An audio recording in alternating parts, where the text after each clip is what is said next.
every time a parent says goodbye to their children, have a nice day at school, you are entrusting the schooling system and the teachers that have been assigned by the schooling system to instill values and principles into that child that are of the same mindset as yours.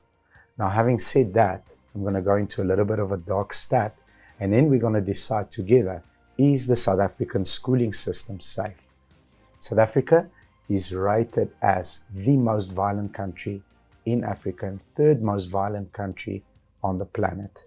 In the 2022 season, we had 19 murders and 83 people that have been raped in our schooling system for 2022. Having said that, we're going to dive into possible solutions and give our point of view of how, as a parent, you can approach choosing a school and holding that school accountable for providing those values and principles that you value. Next to me, as always, Anna Marie Meyer. Thank you so much. Let's give these people some value.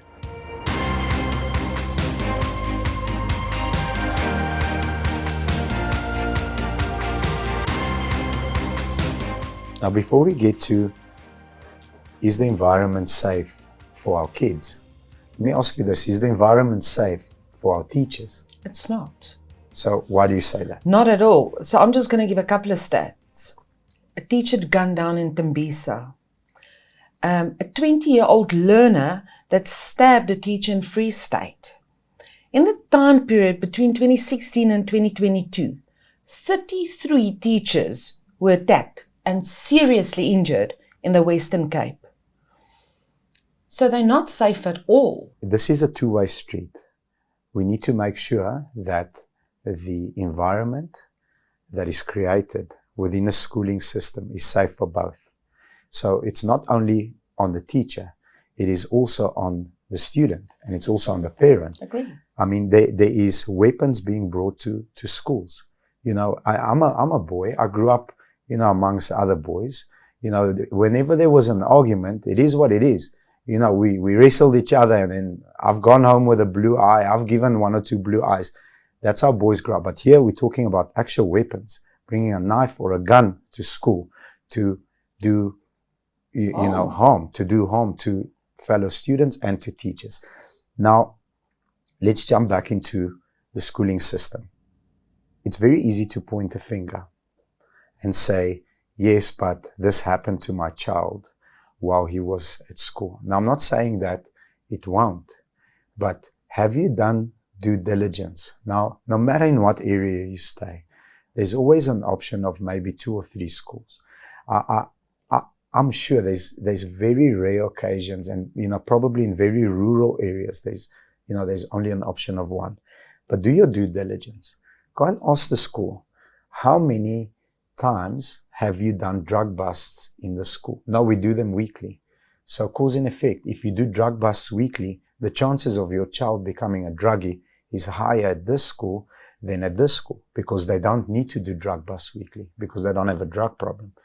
Then you go and you ask, okay, how many of your teachers have been assaulted here in this school? No, never. Okay. So the respect that is demanded from the teachers is very high. Okay, that's a green tick. How many fights occur during the school? Now we've got the odd occasional, you know, when there's a soccer or when there's a rugby game or whatever the case may be. It's just kids being kids. Okay, that's fine. But, you know, we've got a gang problem. There's this group of, you know, grade 9s that always go and, so you have to do your due diligence. How many stabbings has anybody been killed in the school? Was there a rape in the school? That it's your responsibility as a parent. Because once you say goodbye to your child, have a great day, then you're entrusting, you know, my dad always said, you have to bend the tree when it's young. Once the tree is thick, it's difficult to bend the tree. So whatever the values and principles are that you subscribe to, that's why you chose that school, because they are going to assist you during the time when you're not with your child, because we have to work. To bend it. They are going to assist you to bend the tree. So make sure that you take it on yourself as well. Not leave it to the government and say, yeah, but this happened to me at this school. Going back and saying, but, you know, there's been 12 violent attacks on teachers in this school in the past. It's not a new thing. Sorry, that's on you. And important, if once you've done your due diligence, you need to speak to your child. Keep your finger on the pulse. Absolutely. Ask him on a daily or weekly basis. You need to have that conversation with your child to understand and to know that things are still going the way that what you prescribe to. 100%, and very important, if you're a person that subscribes to, it's good to go out there and compete in the marketplace and make a ton of money. But the school is not pushing that agenda.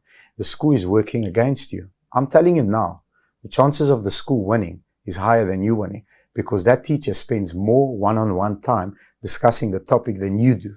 Definitely. So if you like the competitiveness, go out, become wealthy. What does your teachers think of wealthy people? No, it's horrible. It's not good, because wealthy people are X, Y, Z. If you subscribe to that mentality, more power, leave your child there. But if you don't, it's on you to go and make a change and do something about it. Otherwise, your child ends up hating, money, hating whatever it is that you're trying to instill in that child. Very important. Now then we get to the sad part of this. What are we going to do with the problem with kids taking weapons to school? And how are we going to stop it? Is this where we get government involved? Is this, because you as a parent can't go and stand in front of that gate every day? I think potentially, yes. Solution one that we've come up with is, putting a Band-Aid on it. And that's putting guards at schools, which cost taxpayers money. Now, I don't want to bring the conversation, but there's billions of rands being wasted from all sorts of departmental heads. Definitely. Until that's fixed, you see, it's a sequential problem. We need to fix that to have more resource to invest into protecting the kids. But now what we're going to have to do is we're going to have to take out of the coffers, which are already empty, and put guards in schools that protect the children. So in my opinion, go and look at where it's absolutely necessary and do it. Where it's not, where the data shows this school is not in dire need of that, by all Don't means. do it. But the places where help is needed have to do something, because you can't think, is my child going to be stabbed today? I don't want to live like that. Your child shouldn't be in that environment when he should be at the time where he's relaxed and consuming information, not looking behind his back who's going to stab me. So that's No, it's not potentially fair. one. Well, the second thing I can think about is maybe get the social work system to work on those schools as well. We're not needed. Don't go there immediately, but especially on those schools that it's in need now. Get them more involved with the school. And I would even suggest not even on a monthly basis, but on a 2-weekly basis, because a monthly basis might not be enough now, especially at the schools where we've really got a big problem. Absolutely. And then thirdly, I think, we've got a lot of psychiatrists and psychologists in the country that are on world level. They need to go into these schools that have experienced some sort of violence or injustice. And they need to go and examine, okay, that child, the people that he hangs out with, what is the tendency? Is it remorseful? It's absolutely wrong what he or she did. Or is it, that teacher deserved to be kicked because that teacher spoke to him in a disrespectful way?